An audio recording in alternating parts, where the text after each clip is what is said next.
Well, good morning. Today we have a service call on a walk-in freezer, 31 degrees.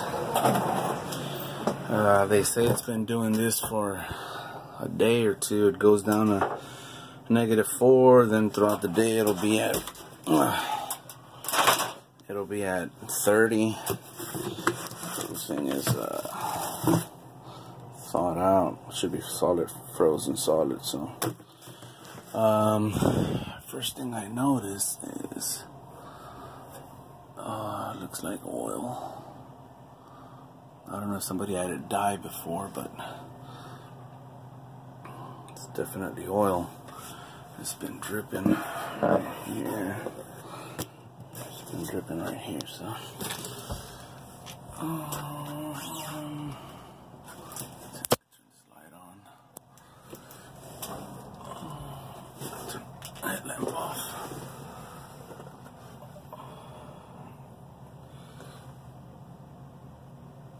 Well, let's see if it's coming from above these or from these. I'm also going to open up this side panel. See if I don't have anything shorted out to a line or something.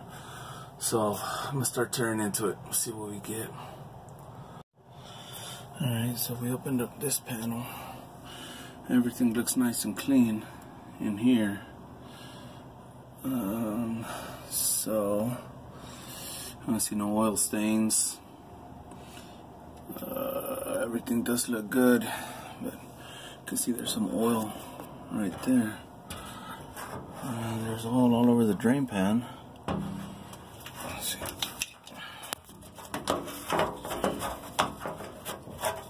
So, alright, gotta check those flare connections. Well, not flare, those probably flare connections, I don't know. Not worried about ice right now, just seeing why this thing's all oiled up. So see right there. Wonder if someone had it dye at some point.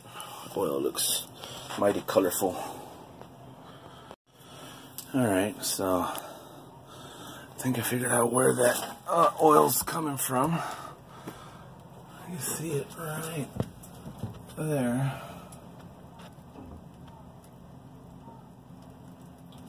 It's leaking out. Somebody at some point didn't tighten this cap down.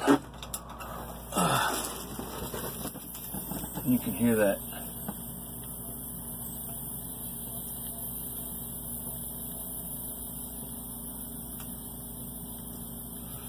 So this unit's probably way low on charge. Because of that guy. Let's carry some of these caps. That's what I like to use. Come on, damn it. I have an O-ring in them. So what I'm going to do is, and I have a couple Schraders in there as well. Little kit comes in handy. So I'm going to change out that Schrader core. Put that type of service cap on it. And go upstairs and check the pressure, see if it's got any refrigerant. It's not, obviously not flat, but we'll see what it's got, man. So we'll be back. Alright guys, here's the old one. It was actually pretty not difficult, but you had to put some force behind it to take this out. I don't know if it's I don't think it's cross threaded, but I think that thread on the suction line might be damaged. We'll see. That's the old one. See if this one doesn't give us too much of an issue.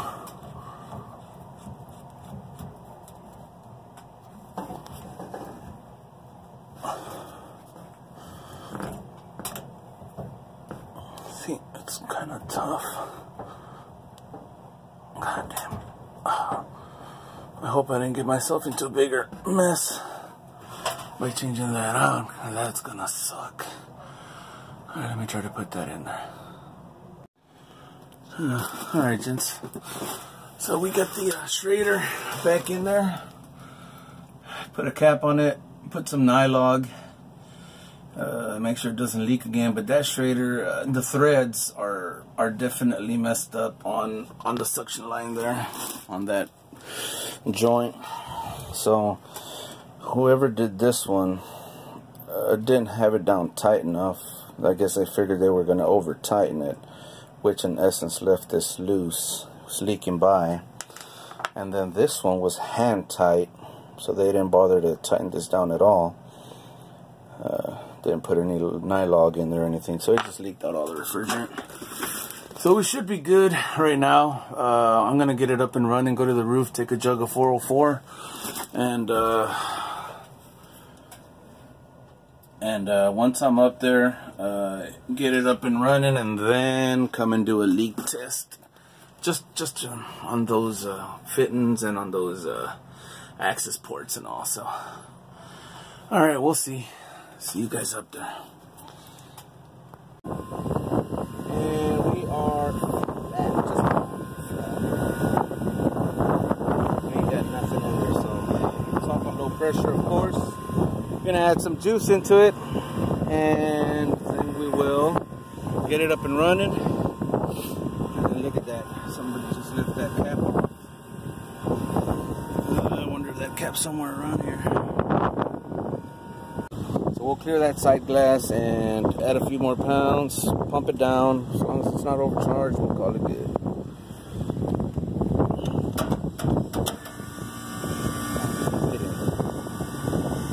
Alright guys, so we got this up and running so far. Head pressure doesn't look bad, about 98 condensing. Evaporator,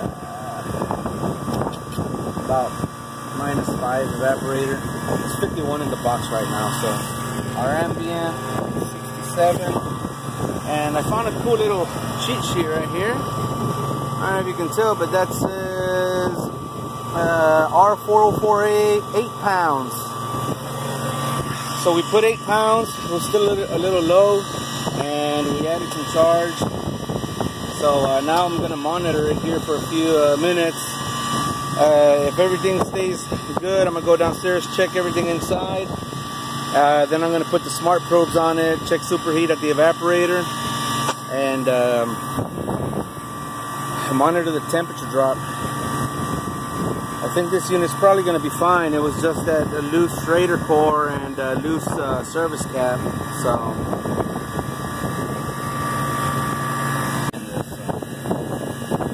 What I'm gonna do right now, I'm gonna see if I can try to get some video for you. I'm gonna pump it down at the receiver, and hopefully you can see if that sight glass clears up. What I mean is sometimes you don't know if it's full or if it's empty. So when you pump it down, you'll see that level inside the receiver. Inside the sight glass, start going down. So you'll know if it was full or empty.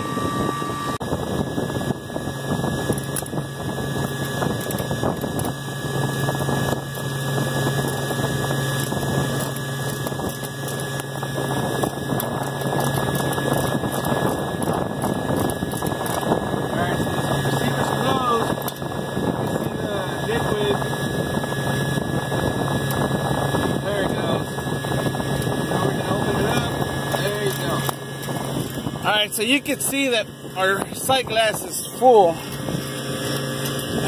So if you ever have a doubt as to whether it's full or empty, pump it down at the outlet of the receiver, and you'll see that refrigerant level start going down. So that's a little trick one of my coworkers taught me. But I'm going to button this up and check superheat downstairs once that box reaches lower temp, but also got to do a leak check inside, make sure it's not leaking anywhere else. So we'll see you down there.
build up on it.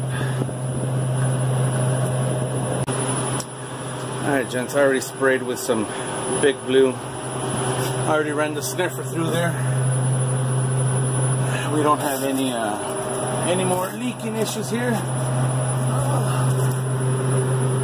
I'll go get some insulation tape, run it around there, but alright gents, so this unit's pulling down. It's at 15 right now. And that one up there says 16. So we're gonna go with these two and not this guy. I don't know where this guy ended up. Somewhere back there. I have no idea. But I don't like the way looking at about 35 superheat. We're not within 5 degrees of temp, so according to the general rules of thumb, you do not take a superheat reading until you're about 5 degrees from your set point, and we're about 26 degrees above set point, probably set to -10. If we were closer to 5 degrees, I'd do a superheat, but I'm gonna talk to my boss, see if he wants me to stick around until this drops, or call it a day. But I mean, it's running fine, it's pulling down, so we'll see. Alright gents, talk to the boss man. He said go ahead and call it good for today, and we'll get somebody out here in about a day or two and recheck superheat just to make sure everything's fine. But he doesn't want us spending too much time just sitting around and waiting on the temp to drop. So we'll be back here probably in a day or two. Alright gents, thanks for watching. Appreciate y'all watching and subscribing to my channel. Just trying to get a little more exposure to the refrigeration world. So thank you all. Have a good day.